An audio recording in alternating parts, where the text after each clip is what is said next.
Webale nnyo atugoberera webale kubanga otambula naffe mu mbeera ez'enjawulo nate n'olunaku olwaleero ndi ne filosofa Kasozi nze Disani Kyeswa aga tubeere nga utambula naawe tulina ensonga zifeesa olunaku olwaleero zirimuko kunzikiriza tugenda kubanga tukwatako ku nzikiriza ssebo olunaku olwaleero ensonga ya machachi eddiini eno badde mpitayitako kaawo mu mpapula kyemmanyi nawe kyomaze odda okubanga wekkaanya obulungi chachi ya Scotland mu Scotland ekanisa enkulu ye Scotland Church of Scotland nga bahadde amakanisa ku katale ku Nyondo kagenda kutunda ndowooza Nyondo gye kiyinza okuba ekirungi gye bagataddeko ya wansi bagaddeko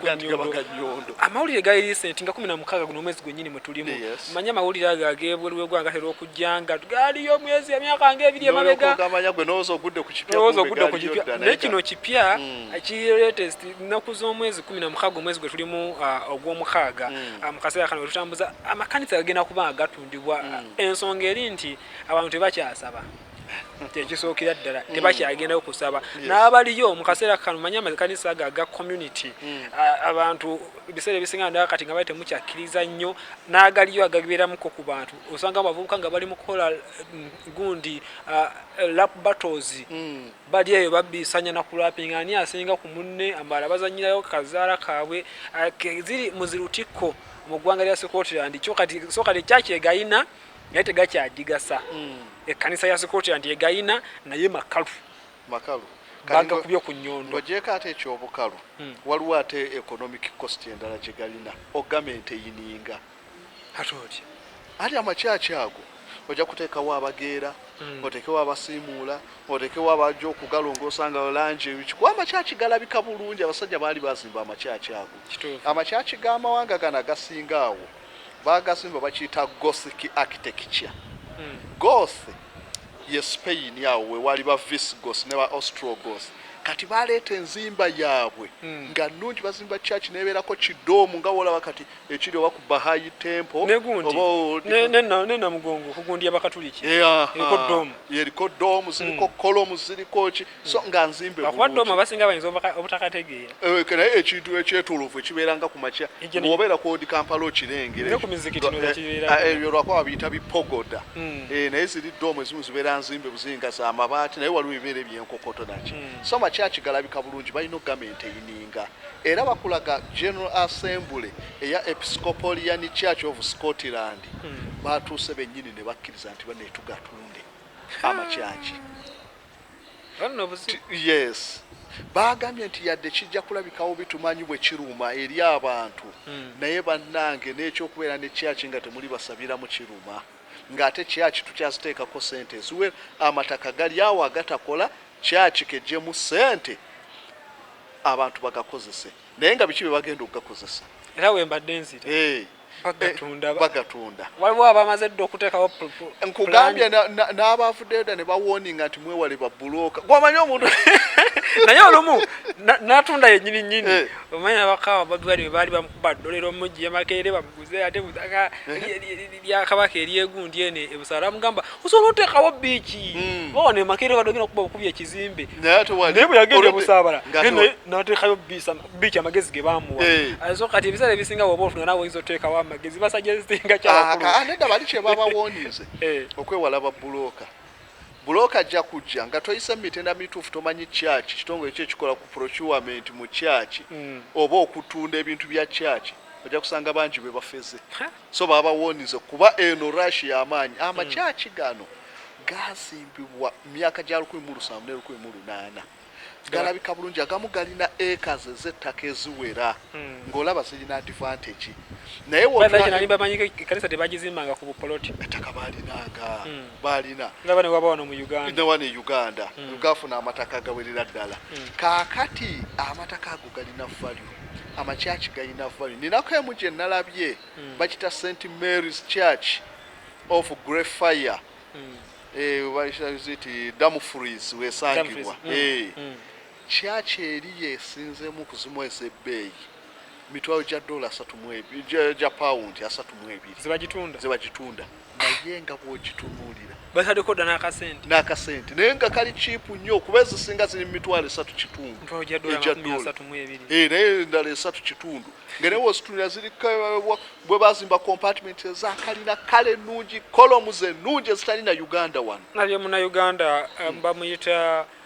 kitegera naawe osobola okwegulirako naye munauganda Steven Dense Mukwala abadde mu Asante Kotoko Ghana kati yavuddeyo agenda kusayininga endagaano empya ku kirabu ya Simba Tanzania wamusimba emitwalo ejja emitwalo 5 so kakati asobola okwekutu asobola okugula ekyaki gya dola gya pound gya dola naye lwakuba ziri mu pound naye era nga gisobola kigatawo kuba pound dola 13 pound nga 10 aba agula ku mitwalo gyengenda asobola okufunayo ekkanisa nabo bennyini bakkiriza nti omuntu agula osobola okwekolerawo ebintu ebingi osobola okugifuula residential olya wogula likyakiri ennamirembe nalifuula maka agenda kola likaso lye nga obeera mu maka ate be batazaala nnyo abeera n'abaana 2 3 ogende wewangulira ogukyaki oguyiye ebisenge oteekemu ki ekyo kyekimu oba si ekyo bagambye ab'amasomero musobola okujja noteekamu essomero kati kyaki yafunga ennamirembe buli wateekamu lisekendati yefaanana na zino kuba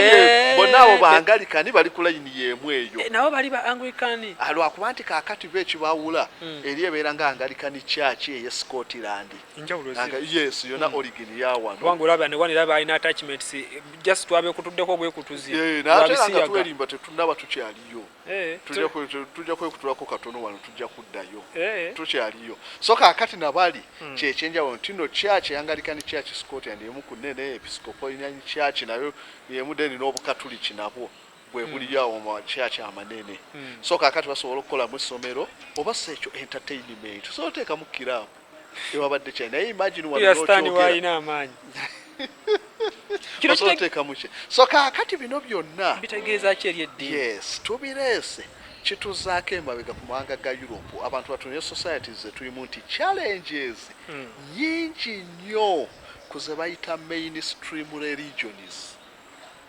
era kino bakulaga kye bayise religious decline mu mawanga ga Europe kitiisiza buli mulabi kyogamba nti banaje balaga abava mu zino kyaki abava mu Church of Scotland okay kaakati ngenda kulaga kye badda kikwasa ennaku era abaana bwe banakiwulira bajja kuba miranga kyaki eya Scotland Scotland nga tenegata ku Bungereza balina enzikiriza eyaabwe Scotland yegatta ku Bungereza ndowooza embasa serabidde nnyo lwali 17 ne basayininga Act of Union kuba yali ululi yali United Kingdom of Great Britain wekwegattako no United Kingdom wekwegattako Scotland nebera United Kingdom of Great Britain wekwegattako Ireland nebera United Kingdom of Great Britain and Ireland Ireland we yakutukamu nefuka United Kingdom of Britain and Northern Ireland so Scotland yegattako naye balina eddiini naye kye baabakola okufutiza eddiini zaabwe entalo ezaaliwo aba Scottish babadde nabakisanya okuba nga bakyakkiriza mu ddiini y'e Bungereza kisa okutegeera Katonda okukkiriza mu ddiini kyanjawulo n'okutegeera Katonda omuntu asobola okutegeera Katonda nga talina ddiini n'omutegeera oti waliwo kye bayita agnostic ne kye bayita atheist atheist ye muntu ali atakkiriza mu existence of deities bakatonda n'agnostic atakkiriza mu ddiini weebali so kaakati baakola bingi nnyo aba Scotland ne babeera n'empaana ne church naye ne babigumira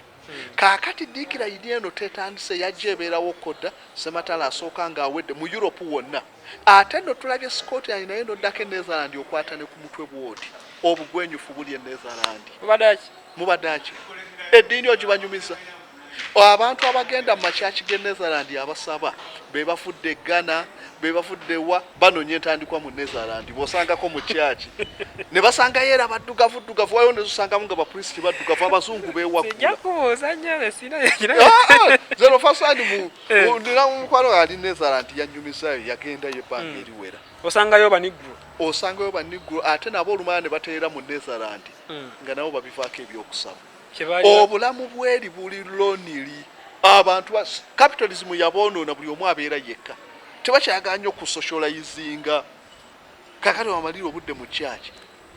Holland kiri bubi ngenda kubikuwa nkututaddeko buteesi Holland nkuzza wano nti census yabalibwa National Census of Scotland mu 2011 yakulaganga abantu abaali bakkiririza mu ddiini Biden percentage yaliko wagguluko eya 2011 era ekibeera kiza nti emyaka kumpi nga 12 gyokka egiseyo bagenza okuddamu census ku luno yabakubye wala nga ansa ezisinga ng'ogyeko abakkiriza mu census kuba bakubuuza ekibuuzo eky'eddiini abakkirizaako mu ddiini babaddeko ne ka upper hand nga 52 oyaga ndi mu Katuliki ndi muki ansa endala yazeeko no religion nga balinga mu 48 no religion ng'ogyeko abagamba nti nzikirizaako mu ddiini oba protestant oba kiki babadde bangiko no religion ndyawo luli yali mu 32 kati eri mu 48 talina ddiini yakiririzaamu naye okimanyi nti awo babeera bakubye eddiini kubanga abali ate mu ddiini ate abadagikiririzaamu ate be bangi ng'oliokategorizinga ddiini ku ddiini ku ddiini eddiini tezigoba bano abatalina ddiini era ekyabayewuunyisiza nti okuva ebbanga eryo lyonna 48 okuva ebbanga eryo lyonna abantu abeegasse abatakkiriza mu ddiini mu Episcopalian Church oba Anglican Church ye Scotland emitwalo 61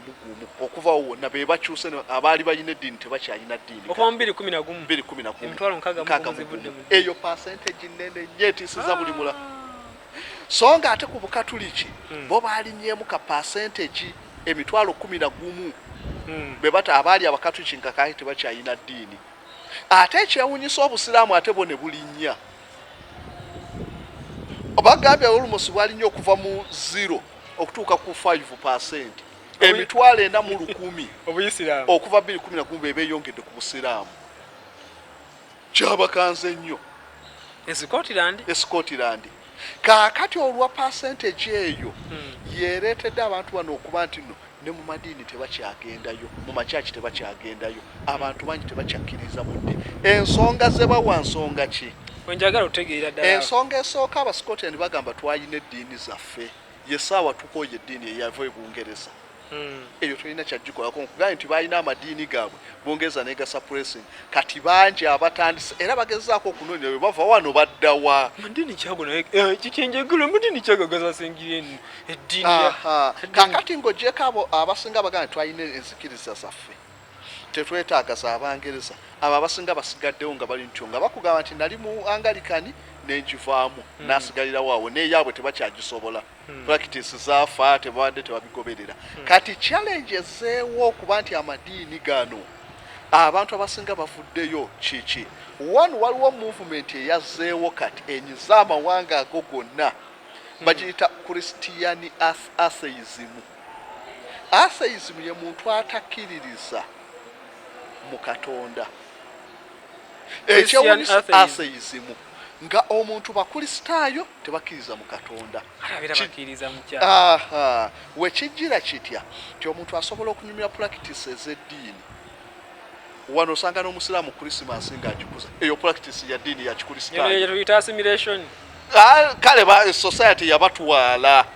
So ekyo kye kibaleetera okubeera Kristaayo bakkiriza mu practice ez'Ekikristaayo. Ne bagenda ne balya Christmas. Isa ne banyumira n'ennyimba obusanga zikolobyamu kyaki talinnya. Mayina abantu tulina bangi abasanye obulima bwa Christmas ne batimba Christmas film bagenda mu kyalo ne balya banyumirwa Christmas. Kati batuuka mu kyalo n'agenda mu kibaala. Nakikuba nga talinnye mu kyaki yadde. So kakati abo be basinza obungi ng'ate toyina tteeka lyojja kubateekako era kye bakanya bannaddiini abangi nti twale mu okufuna amateeka agasobola okuziyiza omutwe tetulina kyakikolera nga kyekibaleeta ekyo ye liberalism yaleetebwawo democracy. Democracy akubye enzikiriza mu mawanga ago na nete democracy akuba ati enzikiriza kubanga ebintu bya Katonda byakutegeera n'ogoberera. Kakati eddiini mu kusooka Catholic Church abasooka mu ddiini kubanga we tuba twogera ku by'eddiini Obukatuliki bwe bwanywa kumpi okuva wali ku Yesu. Yesu we yafiirawo baaposo enjigiriza gye bayigirizanga baali beeyita ab'ekkubo dawe tebaali ddiini baali beeyita ab'ekkubo baaposo mu kupuliikinga bwe baabayigganya ennyo Roman Empire abaddirira Yesu ba Peetero baani bonna tebaalina ddiini tubuulira kino baali bayita bakkubo ab'ekkubo kaakati okuyitibwa abakristaayo kyatandikira gundi Antiochia kaakati ndowooza kiri around Turkey Greece around Antiochia waaliyo abakkiriza kaakati abakkiriza ne bafunamu obutakkaanya ebyobufumbo ebyokugoberera abamu bagoberera ono aposo abalala bagoberera ono kaakati ne bava e Yerusalemu ne bagende Antiochia okunyweza bali we baatuuka Antiochia ne baga tye bano abazze be bakkiriza mu Kristo Christianity we kyatandikira oba obukristaayo Antiochia naye obukristaayo tebwatandikirawo nti Yesu nga yakafa Yesu yalina ddiini Yesu ne Bayibuli kugamba yazaalibwa ng'afugibwa amateeka anunula abafugibwa amateeka yazaalibwa mu Yudaaya era yali mu Judaism n'ebyamukolebwako ebisinga byali bya Judaism omuyudaaya sabiti toziika mumuziike ku Friday omuyudaaya yali mu Judaism nkola ya Kiyudaaya so kaakati bino Christianity ejja luvannyuma around ndooza AD 45 ku nkaaga ne babayita abakristaayo abakkiriza mu Kristo Christianity n'etandika okuvaawo Christianity ne baginyiga abaddako ye Catholic Church ye yaddako kyovola yasikira byonna ebyekikristaayo ebisinga obupaati z'omusaalaba biki be babirina gwe bagamba gwe baasuula genda e Yerusalemu abayudaaya balinayo ebifo ebitukuvu nga 5 bakatoliki be basingawo n'abasodokisi abaprotestant balinayo ebifo butono nnyo bano amadiini amala aba Seventh Day balina tebalinawo yadde na kifo we bamanyikiddwa abakatoliki babyessa kaakati Catholic ne baleeta doctrine nti bo kye bayigiriza buli omu ky'olina okugoberera towakanya bakiyitanga infallibility we bagamba nti nno tugoberera njigiriza bweti togiwakanya ebyawandiikibwa bye babikusomera kkiriza bukkiriza ne babeera nga bakutta abakkiriza kati nkufuna kubanga tubeera mu ekereziya eyo nebyokujja ne Bayibuli yo simanyi osoma obisoma wandi ogendera nnyo ku byekusomeddwa leka n'okuleka luno olunaku lwakalema tojja kuwakanya lwa mutuukirivu gundi tojja kuwakanya Catholic teyineyo nonsense tebamwetaaga ne bafugira abantu mu mbeera eyo tutuuka 1500 ba Martin Luther balabayo ebikyamu basomye ku Bayibuli balaba ebitakwagagana ne bawakanya olwo Catholic ejje kutukamu kakati ngendo okutwala okutusayo kyekugambye nti demokrasi akubya amadiini ogamalawo tutandikirawo omuntu buli lwatandika okwerowooleza olwo liberalism demokrasi atandise Martin Luther we batandika okwerowooleza ne bagamba naye sente zino ze bakuŋŋaanya wali owulidde ku pirigatori kakati omuntu woofa ogendako n'obeerakawo ne basooka obonaabonamu eno emusindika essaala bazimutuusa mu ggulu byabangamu ne sente esente ezisinga ezagaggawaza Catholic Church zaavangamu ebyo bakiyitanga indulgence endawulize sente ze bawangayo n'essaala omuntu okuva mu pirigatori ewa Katonda kati buli eyafanga ng'okwo kusasula sente kusasula kaakati Martin Luther yali almost na bishop we Germany n'afaayo n'awakanya yali mu Bungereza yali mu Germany n'afaayo n'agamba sente ezo ddala mu Bayibuli nga tetuziraba lwaki abantu bagamba obutuukirivu tubufuna lwaki abantu basasulibwa sente okufuna obutuukirivu Catholic Church so bwe yakiwakanya amangu ago bamuyisaako ekipapula bakiyita heretic kasopulichi ngekyawukana Catholic Church myaka giri nga bakutta n'okutta bakusaka labba bangi babasa ku bulabba okuwakanya bakiyita heresy n'opulichi ngekyawukana Catholic Church Martin Luther bamuyitirawo Catholic Church ng'erina kooti yaabwe mbi n'okusinga kooti martial baziyitanga inquisition batuula ona kusimba ekibuzo lyakuzaamu ekyatonana kwezaakulakuzaako ekyane leka n'okuleka bangi baatuuka ng'oli n'abimenyawo byonna kaakati Martin Luther bamuyisaako ekikwano ne bamuteekako orders teri kudda kumuliisa mmere yadde omuwa amazzi yadde okumusuza yadde okukola ki ekikola ekyo Catholic Church babishop abamu ne bagaana ne bamubudamya kaakati abantu ne bavayo nga tasibiddwa anti baali yali abuze tebamanyi we bamujja naye nga bayisiza mu kigo ky'egini tetumulabayo ekyegini tetumulabayo talya mmere temumuwa kino asigale mu bulamu obw'ekipiiza nti Catholic Church. Martin Luther abamu ne bamukwatirwa ekisa ne bawakanya Catholic mwe muva Protestant abawakanya treatment embi gye bakola ku Martin Luther. So kaakati batandise okwerowooleza tukole kino omusajja kyayogerako kyekyo kituufu nedda ne batandika okwerowooleza Catholic Church neekuba olw'okuba omuntu afunye eddembe okwerowooleza wakanya ekigambo kya Mukama naye nga bye yali ekola si bye byali ebituufu. Catholic Church yalina right okubasomera Bible bali bagambuleko omuntu yeesomere ategeere ebintu. Bible terina weegambira nti bano be balina monopole ku byawandiikibwa kituufu n'awakanya nga kyawakanya kituufu. Kaakati oprotestant bwawukanako era ne bawakanya n'ekyebifaananyi okusinza ebifaananyi oprotestant balina bifaananyi n'ebibumbe ekyo ne bakiwakanya. Olwo ye liberalism omuntu atandise okuba nga oyina eddembe. Liberalism kitegeeza okubeera fuli okwekolera sinzira ku ntegeerayo n'okusalawo. Kati democracy yentandikwa eyo. Ebyapuligatori bino byokimanyi bikyaliwo kali akasente kakyaliyo abaakajjawo baatuuka ne bagamba nti nedda sente zino tubadde zituyambako kuzimba amakyaki nabiki ne batuuka ne babijjawo nga babakubye nnyo kubanga ate kayinza kenaalikirabyemu nze ow'ennaku zino abandibadde Katonda obeera omugulirira era kyalibadde kubanga kasente kitegeeza obulokozi bwali bwakugula buguzi tegeeza ne bwenkola bibi fanga okoze ebibi byokole sente bamale bateekeyo sente ove mu purigatori kati bwekyali bwekityo. So kaakati awo nkugyewo nkulaza entandikwa tutuuka Sematalo era n'amawanga ga Netherland 1808 okujja ku Sematalo asooka abantu batandika okujja nga bafuna eddembe abakazi ne bafuna eddembe ne batandika okulonda abaki ne bafuna eddembe democracy olwatandika. Sematalo owookubiri ate n'ateera ddala abantu eddembe omuntu yeekolere yeesalirewo nga bw'ayagala. Kaakati awo kyekyakuba amadiini okuva awo amadiini gadikirayinize nti omuntu wagenda mu ddiini wa ddembe okwakanya naye lwaki kino tojja kumugaana omuntu alina eddembe freedom of consciousness. Olwo eddiini zitandika okuwa mainstream religion tutuusa wano emyaka 1900 kutuukawo 8 amadiini ne gakuba completely. Lwaki? Nti abantu bwe bamanya nti buli omu alina eddembe ery'okwesalirawo mwajja ne muvaamu enzikiriza ez'enjawulo. Mwe muva ne Pentecostalism mwe muva bani we batandikiraawo bakutukawo bano Pentecostalism bava ku gundi mu Amerika eyo waliwo enzikiriza yafa Bungereza. Enzikiriza eno yatandika na gundi bali babayita ba Puritanism. Ba Puritanism batandika 1648 English Civil War. Oliver Cromwell yakuba obwakabaka ne batemako ne kabaka omutwe King Charles asooka Bungereza obwakabaka ne busaanawo nga beeki bakozesa ekyo nti baagala ku purifying ate Protestants. Luli abaprotestant be baali balaba obukatoliki bwe bulina ensobi kakale ate bano bakulisaizinga abaprotestant mulina bye mwateekamu ebifaanana obukatoliki be tulina okugyamu. Christmas tetugyetaaga bagiwera Bungereza okumala emyaka bani abawera ba Puritani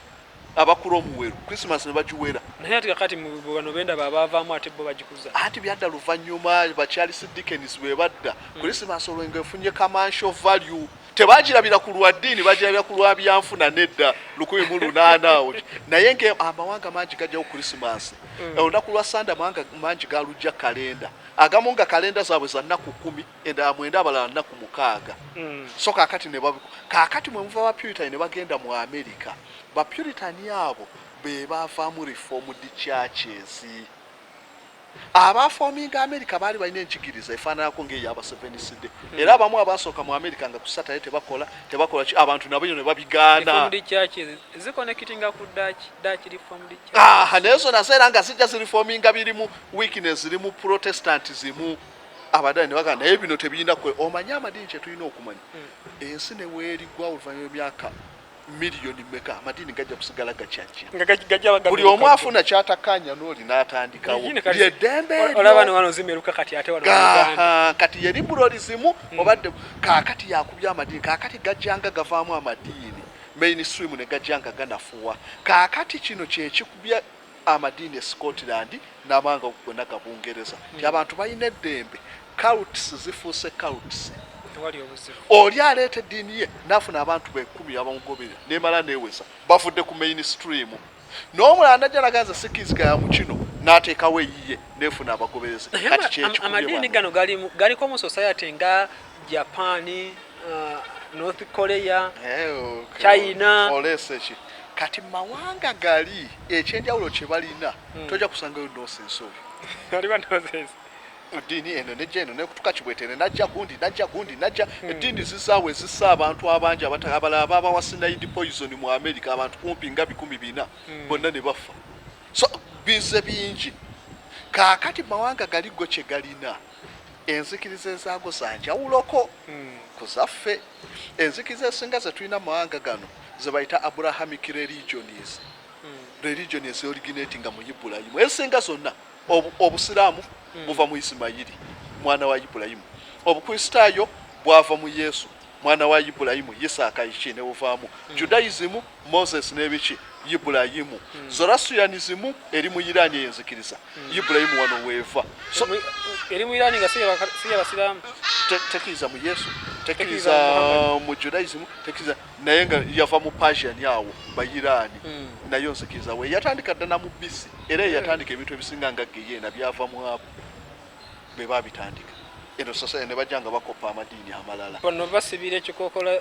amadini so kakati bano bo enzikiriza ezisinga ezaayo zaawukana nnyo naffe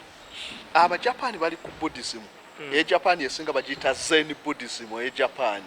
Abakoreya bali ku Buddhism China Buddhism India Buddhism weewaawo balinawo ne Hinduism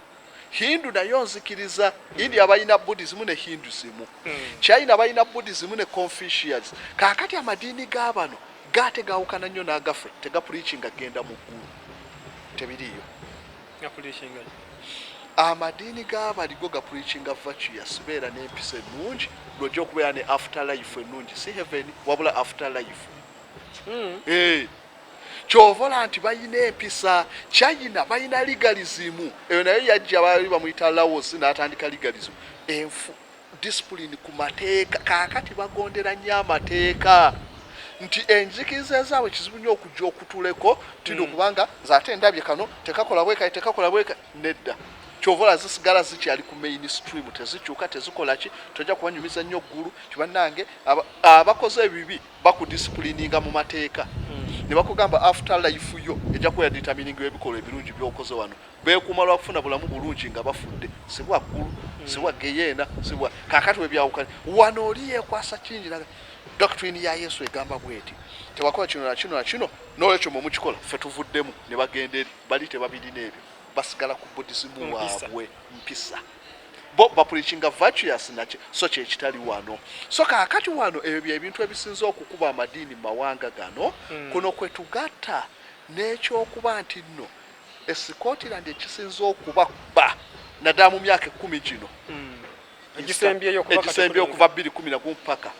instabilities mu bukulembeze kyekirina e Uganda ne kijja kuba amadini wano gagwewo awo okulwanagana mu bakulembeze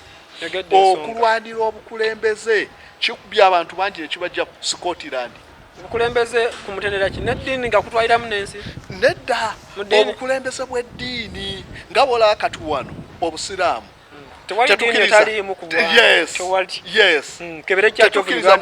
Church of Uganda neruwero wali nenamirembe ebyali awo mulonze gundi fe twagala gundi waliwo n'omwe yaddako owe Kampala ng'oli yali atamule bamugamba agonna amakamu mugenda okuva bishop addako ewe Kampala nga wadiyita emyaka 3 nga tebanna nga okulonda tekunaba era gwe baalonda bakiditamininga tebinnaba na kubaawo omwana oyo mumukuumenga oyo yagenda okuddako kaakati abireeta okulwanagana bikubya abantu obagoba mu makyaki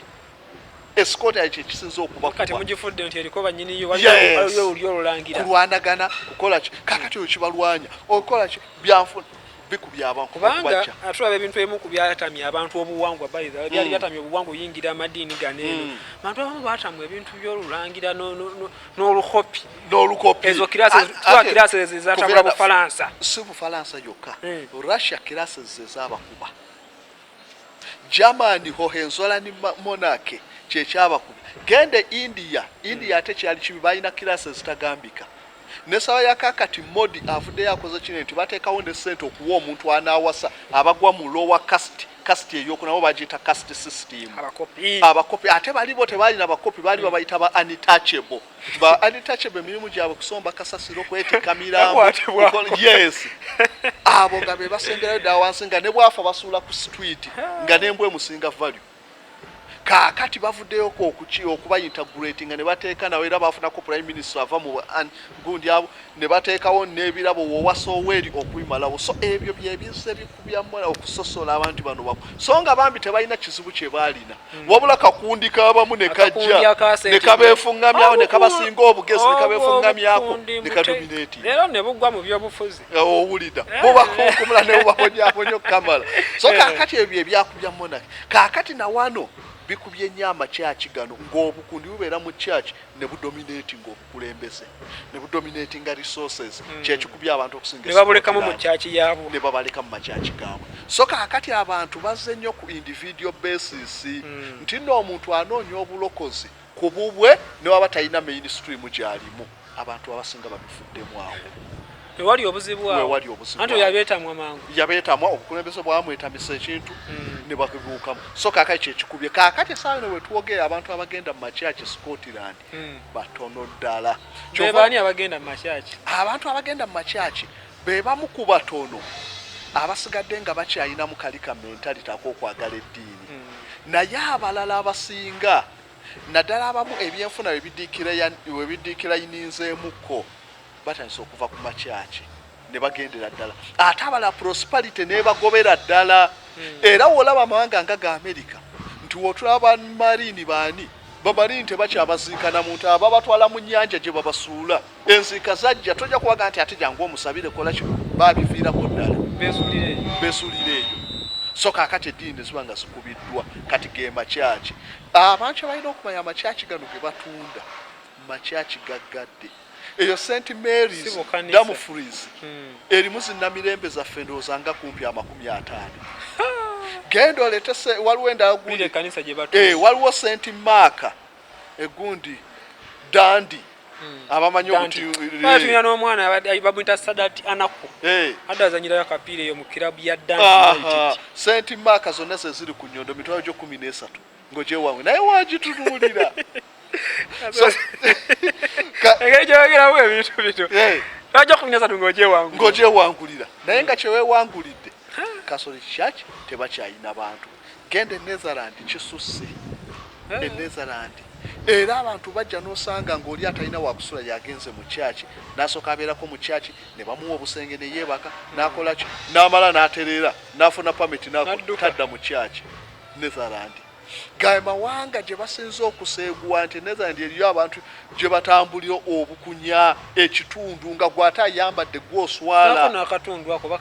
ne mawanga mangi bo gye bategeka n'amagaali nga muvuga muli bukunya kati tobanyumiza Katonda abantu bamanya nti omuntu sematalo yakyusa nnyo abantu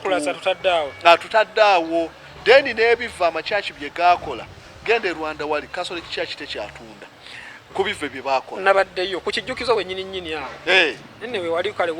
wote yali mu kive naye ku kijjukizo awo waliwo Nyamata Church gye battira abantu mu church n'ebirala naye gundi Kibeho side ya Kibeho yes yo waliyo gundi Masake yaliyo Kibeho so na recently bakazuula n'obuwango obulandooza nga kumpi 13 mu ddimiro nabona yachi gye battiramu abantu abo naye eri bagirekako n'amasasi agakusenge weebaki byonna babipreservinga so kakati ebyo byonna byebizze bitte emyoyo gy'abantu ne bagamba olaba n'abanaddiini batuusa ku bino ne bino ne bibeerawo ne batuuka abantu ne bakooyera ddala amaddiini yeddiikira yeeye ey'amaanyi so kati kiri eri maddiini okulaba nti gazaawo galina okwerifominga okukyusa okuzza abantu mu makyaki nga kinasoboka ekijja kuba kizibu kuba challenges nnyingi kuba kakati ng'ogyeko ekyo mu bazungu ate ne philosophical movement nazo nnyingi ngabo bali ku reasoning tebagambikako bagezi bazibu barizoninga ezo nazo movement ziri awo bangi bazikiririzaamu Bufalansa baatuuka ne bagobako eddiini ne bateekawo religion of rationality bo bagala kulowooza bagezi bwe bajibeera mu kulowooza tobanyumiza nti ate tibannange bino na bino tukkiriza olwo bamukisa abakkiriza nga tebalabyeko omusajja akusindika ebibuuzo nga 10 mu ddakiika tikakati Obama yeggwe nawasiza kkiriza osobola okikkiriza so bali awo bagezi abantu babagoberedde ezo zonna challenges ku ddiini nsonga eno giraba otya wano mu ggwanga kijja kujja kuba ebiri eri byebiri ddala wano abavubuka bangi abalaba injustices eziri mu established institutions ezo bangi baziraba mbonakize zize zifuuka unpopular obwakabaka bwa Buganda bwe bwalinga bwakazaawo kabaka siwe buli lwaki Buganda Land Board ebukubye ku mataka challenge ziri awo injustices ziri zibakubye abantu bangi batandise okwedistancinga ku bwakabaka eyo naye unpopularity Bungereza ebakubidde ddala religious institutions zikoze ebife bingi ne bagenda emukono ne babakubirayo kutaka mulemedde ku mataka munyigiriza abantu mukoze mutya ne babakubirayo abantu ne balonda bishop waabwe Luweero ne mumukuba olw'ensonga zammwe bibakyayisa Luweero baatuuka okwagala beekutuleko tetugenda kudda kubawa birabo biradala kandi buli kasozi kena ate wajja bakasozi keri batulondera bishop ate nga agenda fuga fa bakasozi keno nabiryawo nodde eno nga eno balina supreme leader mufuti eno balina mufuti ebyo byonna nawulira birimu ne super supreme mufti naye ajja kujja wali olatuuka ng'abeera ne extreme anti wali supreme mufti ate bamwimpiikinga kati mukumwimpiikinga kati oli n'alemerako dictator ne bateekako super n'agamba kati yeze super kakali unava ku super tujja kuzaako hyper kuba supersonic hypersonic tujja kuzaako era ndowooza so gonna amadiini bwe gatyo kati ye challenge eriwo ti abantu olw'okuba baafuna eddembe okwerowooza balaba injustice ne bakuba n'ebituli mu madiini kyekiri wano kale tujja kuba nga tukuteerawo abadde naffe wali tukwebaza genda maaso okusubscribinga beerako abeera naffe tambuza obubaka obwo tujja kuba ate nga tukusiima nnyo